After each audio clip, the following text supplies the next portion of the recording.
Hello, welcome back. Jill Scott, an American singer, songwriter, and model, has enchanted audiences with her soulful voice, lyrical storytelling, and charismatic stage presence.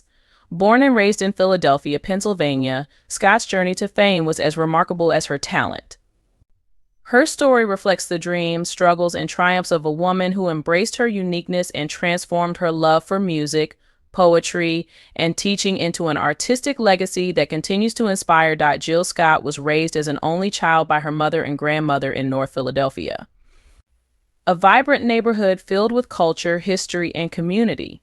Her family, despite limited means, always went out of their way to make her feel cherished. Scott humorously recalled in an interview with The Guardian how her family would often serve her a luxurious breakfast in bed. "I was treated as a princess with room service," she reminisced. "We didn't have much, but they found ways to make me feel as special as possible." Her family's emphasis on nurturing her talents from a young age had a lasting impact. Although Scott was not yet old enough to attend the clubs where legends like Patti LaBelle, Teddy Pendergrass, and Gladys Knight performed, her family still encouraged her artistic side and fostered her passion for music.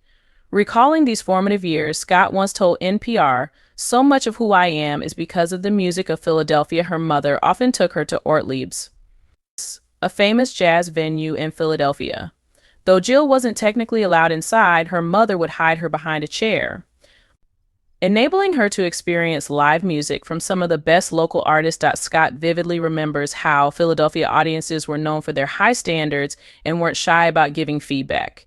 "If they don't like it, they'll let you know, and it's more than a boo," Scott laughed. "You might have to duck in Philly." Such interactions taught her the importance of connecting with the audience and the courage to be authentic. Scott's passion for poetry and literature was as deeply rooted as her love for music. From a young age, she found herself captivated by the beauty of language. Scott shared on Oprah's website that even while reading works by classic authors like Edgar Allan Poe and William Shakespeare, she could hear music playing in the background. This melodic connection to words sparked her dream of becoming an English teacher. While in 8th grade, Scott discovered Nikki Giovanni, a poet whose work resonated with her because of its rhythm and flow. Inspired by Giovanni's fusion of jazz and hip-hop influences, Scott pursued a degree in secondary education at Temple University, aiming to teach English. During her college years, she developed innovative methods for engaging students, even creating melodies to help them memorize words. "I turned the words into a melody, and the students were feeling it," she told Rolling Stone. Despite her creativity, her methods were met with skepticism by fellow educators who saw her approach as overly idealistic. Ultimately, Scott decided to leave the program to pursue her artistic dreams. "I wasn't sure what I was going to do or where I was going, but I knew I wanted to follow my passion," she said.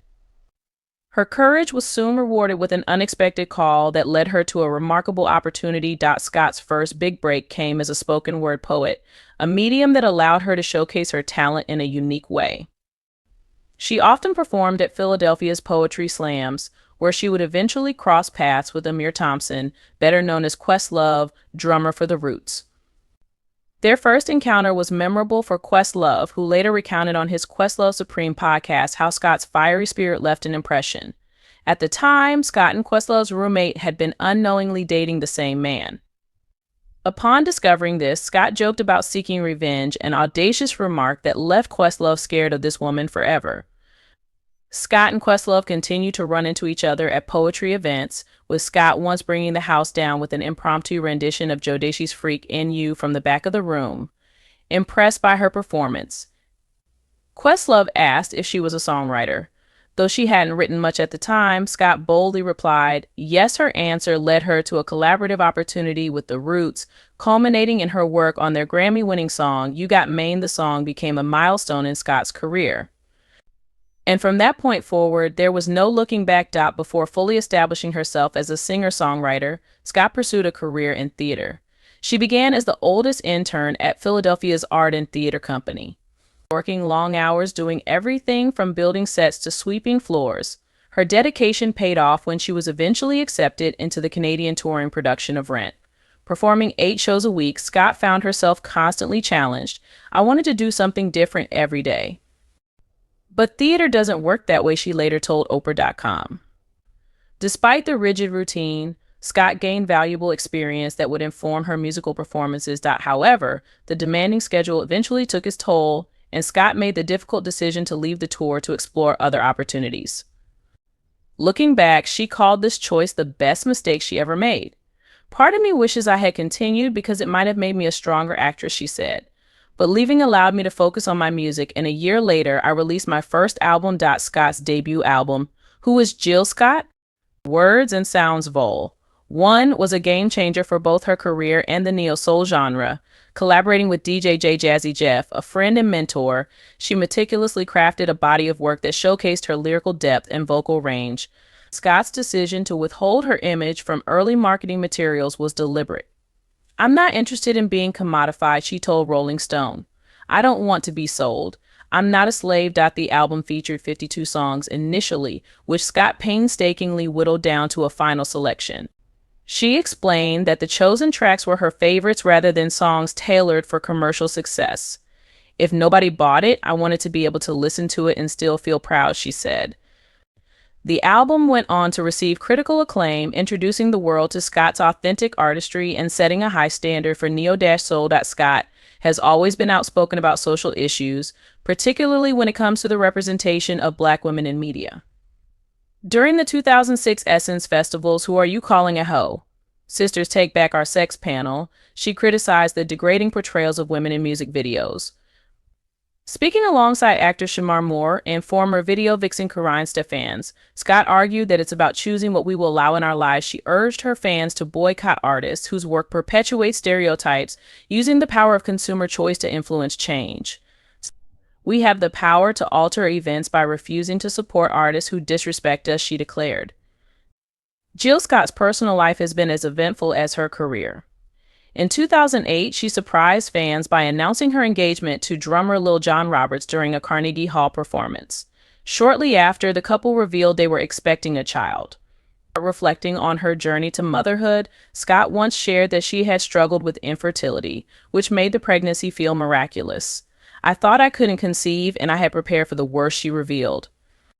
The birth of her son, Jet, in 2009 added a new dimension to Scott's life, giving her a renewed sense of purpose. In 2010, Scott found herself in a legal dispute with her label, Hidden Beach Records, which claimed that she hadn't fulfilled her 6-album contract. Scott's attorneys argued that California law prevented artists from being held to a contract for longer than 7 years. The case was eventually settled, and Scott celebrated the newfound freedom to release music on her own terms. "I feel more like myself than ever," she said.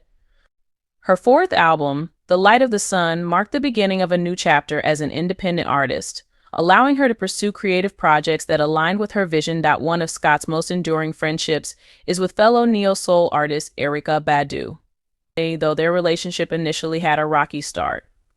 Scott had been the original voice on The Roots You Got Maine, but the record label decided to replace her with the more famous Badu without notifying her. Over time, the two artists reconciled, and in 2020, they joined forces for a Versus Duel, a popular online event celebrating musical legacies. The session attracted over 700,000 viewers, who tuned in to witness the mutual respect and admiration between these powerhouse artists. This expanded narrative showcases Jill Scott's multifaceted career, her dedication to authenticity, and the personal and professional struggles that have shaped her artistry. Her journey is a testament to resilience and the transformative power of music, poetry, and self-belief. Thanks for watching. Please don't forget to subscribe.